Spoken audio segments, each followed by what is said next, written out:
This weekend, the nation will pause to remember the 9/11 terror attacks.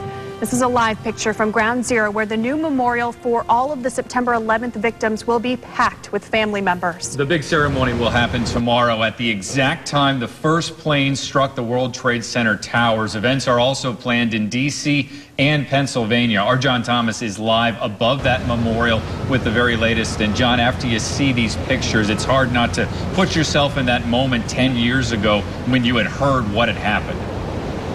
That's exactly right, and we were talking about that earlier this morning when myself and photographer Eric Moore showed up here yesterday, and we walk up on the site and you're just looking around. Oh my gosh, you're just overcome by a sense that you're transported back 10 years ago, and you're reliving all those emotions you went through, you know, sorrow for those who were lost and anger over what had happened. Let me show you what's happening down there right now. You were showing live pictures before. Here's a live picture of a staging area. They're getting set for tomorrow's memorial.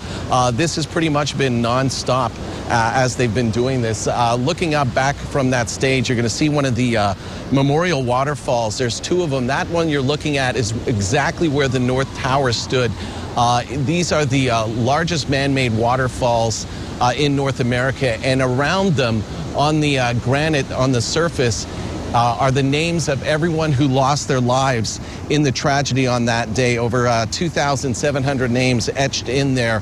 And this really is, for many people, a grave site, because this is the last place that they know their loved ones were. So it is very special to a lot of people. The trees you see there, too, have a significant role as well. Those trees were from Pennsylvania, from Shanksville, where Flight 93 went down, and also from the Pentagon. They've been replanted here. One thing that you will notice when you walk around is all the police that is in here. The police presence is unbelievable, with a new incredible but unconfirmed threat involving 3 men from the tribal area of Pakistan and possible car bombs. Tight security is now even tighter. You're not just seeing like one cop here or there. You're seeing groups of officers here, there, and everywhere. They're all over the place. But you know what? That hasn't stopped thousands from coming to New York. It's a place that we should remember the lost. Remember the sacrifices that were given that day. People should come and remember and not make it a tourist attraction for the city of New York. There's enough tourist attractions here. I've seen today in the faces of the New Yorkers, I think, some somberness, but I think there's been some healing over these last 10 years. I think we're finally hoping to carry on and get back to America the way it once was. You know, on that day, we all remember where we were. I know myself, I was in the newsroom and I was watching it on TV, and everyone was kind of confused as to what was going on at first. But then when you saw the second plane hit, then you knew this is bad. Something is serious here. And, you know, all of a sudden that newsroom lit up and everyone started going everywhere in the city. One person that I talked to from Sarasota, though, Alan Silva, where he was on 9/11, he was in the Trade Center. When the first building got struck, and we didn't know it was hit, okay, we were being told that we needed to evacuate our building. We got down to the 42nd floor, and another announcement came over the speakers that our building was secure and that we could go back to our offices and our training rooms. So I was proceeding back up to the 62nd floor. Were you in an elevator? Were you walking? I was on one of these express elevators, not realizing it. I went from the 42nd to the 44th floor. When I got out of the elevator, within moments, the plane struck the building. So Could you feel that when the plane struck? Could you feel it? Could you hear it? Could you sense anything? All of it. All of it. When it struck, the area filled up with smoke immediately. Glass was beginning to break. Ceiling tiles were falling. I mean, the building literally rumbled and shook. Well, what are you thinking at this time? Because you have no idea that a plane's hit this. Had no idea whatsoever. Had no idea whatsoever. So immediately, my first thought was that a bomb went off.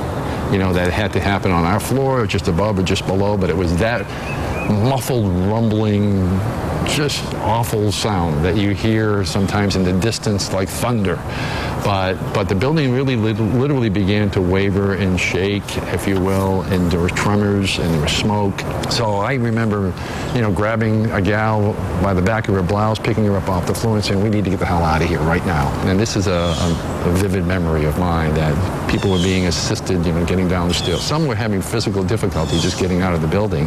And you could see so many people, grabbing the arms of others and working with them to get them out. As you're going down 44 flights, are you passing any firefighters, anyone like that? Now, I would say for 40 to 45 minutes, give or take, it took us that long to get down to that concourse below the first floor of the World Trade Center. It was like a shopping mall.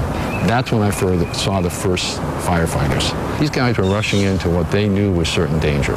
Did they know that the building was going to collapse? Probably not. But did they know that there was something here that was probably beyond their ability to really deal with? Probably yes, And I just can't say enough about the courage and heroism of these people. Tell me a bit about the chaos of the situation around the World Trade Center towers at that time when you're exiting the building. Well, we've all seen the pictures. Yeah. People everywhere. Yeah, it was people everywhere, horror, and you could see the horror in people's eyes. I mean, the disbelief. I think the first thoughts I had was, the word surreal comes to mind. Is this really happening? I mean, is it really, really happening? So, there was just thousands of people all around looking up. Everybody's just simply looking up in horror. When you were outside and moving away, trying to get away from the area, did you actually see any of the buildings come down, or was that out of your line of sight when that happened? I saw our building come down, but I was about 4 or 5 blocks away when I began to see what looked to me, when I kept looking back as I was walking away, what I began to see, what I thought at least was another explosion, that it was just more smoke, more clouds happening around the top of our building. And then suddenly you could see it, the word evaporate comes to mind. It just began to evaporate from sight, it just began to crumble. And you could see all of the debris and everything else flying away in all the photographs that you've seen. That must have been horrifying to see. It was absolutely just beyond belief. Do you think about it often? Does it pop in? It may not be every day, but it's not every day, but I do think about it. I think about it in the ways of, let's never forget. Let's always be vigilant and remember not only the heroics of the day by certain individuals, but how fortunate we are as a country, how fortunate I am personally to have been able to survive, that day, that we are a great country, that we've rebounded the way we have. So I think of how fortunate we are, collectively, as a country, as a people.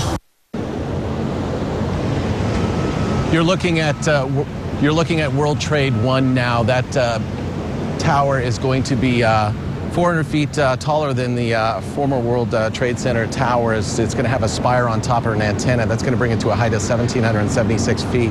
1776, no coincidence. That's a key date in our history. The bottom is really interesting, though. That bottom there on the tower is basically just a solid wall. The first 20 floors, there's no office buildings in the first 20 floors there. It's just a way to get into the elevators. It's a bunch of steel beams and rebar and just coated with concrete. And that's because it's so close to the road. They wanted to prevent any possibility of an attack from the road if something were to happen. So you're looking basically at a blast wall there. Again, they're continuing to put up things here for the memorial coming tomorrow. And, we were talking about the emotion earlier. Yesterday was emotional, today's emotional. Tomorrow is going to be absolutely overwhelming. Back to you.